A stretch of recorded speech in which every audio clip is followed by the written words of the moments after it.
Okay, let's dive straight in today. We're talking about something really fundamental.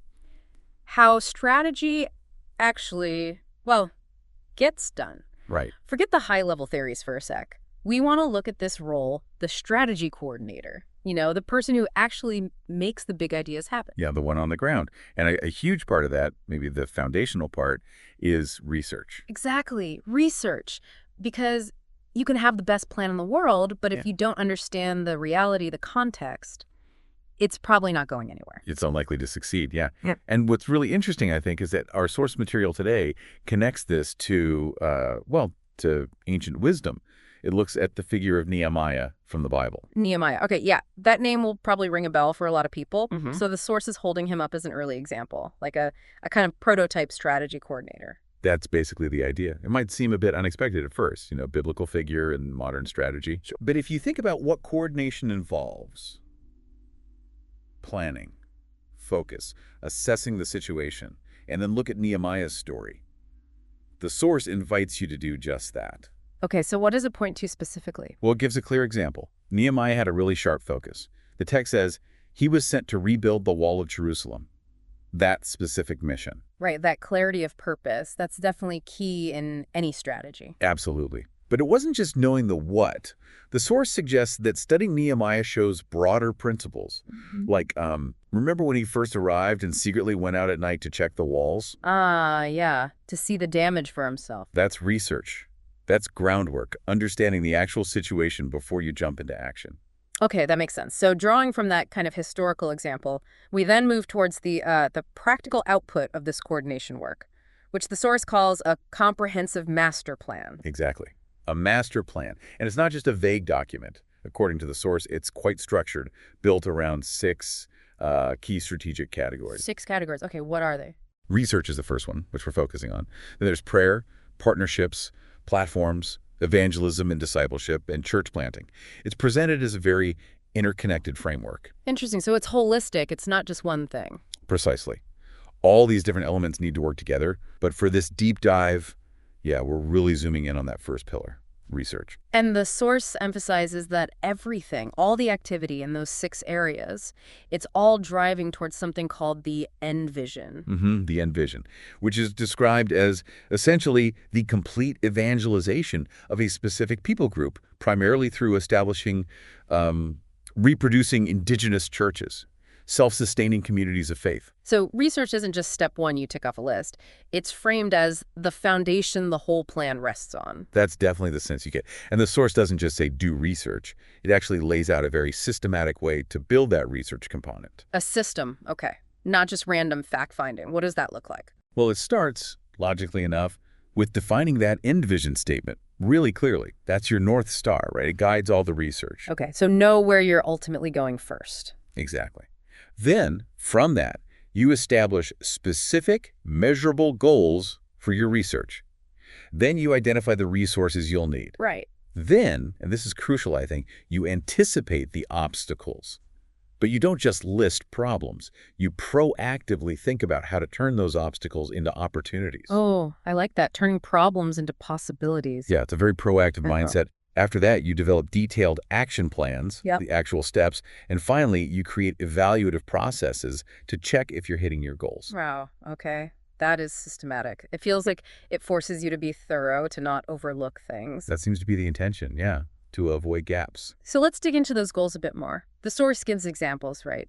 What does a measurable research goal actually look like in this context? Yeah, give some really concrete ones. Things like complete the mapping of all the villages in the district within the next 3 months. Okay, very specific. Time-bound. Or complete the mapping of all spiritual strongholds in the district within the next 6 months. Or complete a worldview study within 6 months. Map the harvest force, again, with a deadline. It's the measurability, isn't it? You know exactly what done looks like, no vague aspirations. Exactly. It moves it from a wish list to an actual objective you can track. And to hit those goals, you obviously need stuff, resources. What kind of things does the source mention? Well, a mix of things. Physical maps, maybe government census data if it's available, but also survey forms you might need to create, libraries for background info. Okay, sort of traditional research tools. Yeah, but also human resources. Individual local believers, existing local churches, even other Christian organizations working in the area, it emphasizes leveraging what's already there, especially local knowledge. That makes sense. Don't reinvent the wheel if someone nearby already has part of the map, so to speak. Precisely.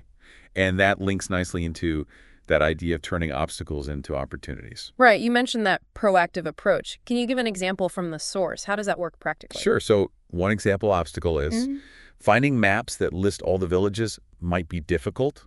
Some areas just aren't mapped in detail. Yeah, that sounds realistic. The opportunity then becomes send local believers to personally locate all the villages. They know the area.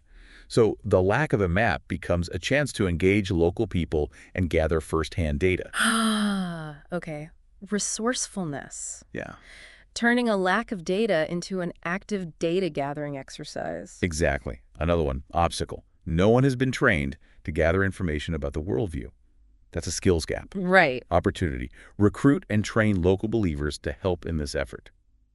So again, you solve the problem, but you also build capacity within the community. It's empowering. I see. It's not just about finding workarounds. It's about finding constructive, maybe even better ways forward when you hit a wall. One more example is about collaboration. Obstacle. Other churches or organizations might not want to share info. Maybe there's mistrust. Okay, yeah, that can happen. Opportunity. Build relationships based on trust. Be willing to share your info first so they feel more comfortable sharing back. It turns a potential barrier into relationship building. That's smart. It's strategic relationship management as part of research. You could say that, yeah. Okay, so we've got our clear goals, we've thought about resources, we've even planned for obstacles. Now, how do we actually do the work?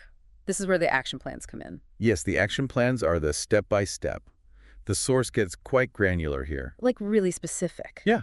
Examples include things like actually purchasing maps and supplies, recruiting workers from local churches, starting the process of developing the maps, villages, strongholds, harvest force. So the real practical tasks. Right. And also determining what specific info needs to go into that worldview study or the harvest force survey. Then developing the actual survey form, recruiting and training the people who will gather the information. Okay. And importantly, deciding how you'll keep all this information organized, maybe a notebook, maybe a computer database, and then evaluating it once it's gathered. It breaks it down into really manageable chunks. It makes a big research task feel less daunting, maybe. I think that's the idea. It provides that roadmap for execution. Each step leads to the next. Right. And that leads us to the final piece you mentioned, the evaluation. How do you know if the research was actually any good or if you met those goals you set way back at the beginning? Good question. The source suggests specific ways to evaluate. For instance, with the maps, you double-check them for accuracy. Maybe enlist someone else, perhaps a local person, to help verify the information. So, quality control. Essentially, yes. For the worldview study, it suggests asking someone from the people group you studied to review the findings and confirm if they seem accurate, if they ring true to their experience. Getting that insider perspective, that's vital. Absolutely. And then the source also stresses that evaluation isn't just something you do at the end of the initial research phase. So it's ongoing. Exactly. You need to continue gathering and evaluating information as the overall ministry or project develops to keep everything up to date. Circumstances change, new insights emerge. It's iterative. A living process, not a static report that sits on a shelf. That's a good way to put it. It's a continuous cycle of learning and refining your understanding. Okay, so let's try and quickly recap this deep dive into the research component. We started with the need for a clear end vision.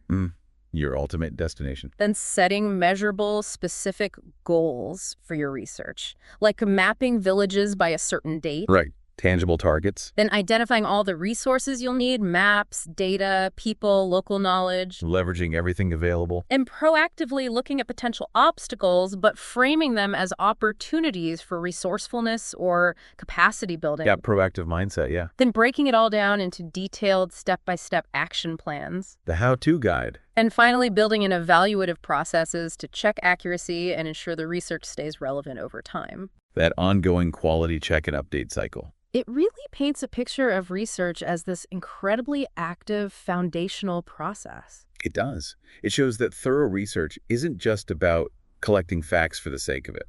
It's about building that solid base of understanding that really underpins effective action and ultimately helps you reach those strategic objectives. Yeah, without that rigorous foundation, you're kind of just hoping for the best, aren't you? Building on sand, maybe? That's the risk, definitely. Assumptions versus actual understanding. It really makes you think, though. These principles, clear goals, understanding the situation, planning for challenges, step-by-step action, checking your work, they feel so universal. They are pretty fundamental, aren't they? Yeah.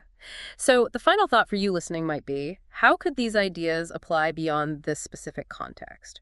Whether it's a community project, a business strategy, maybe even a personal goal, what research, what groundwork, what proactive planning does your own master plan, whatever that might be, really need? Something to mull over.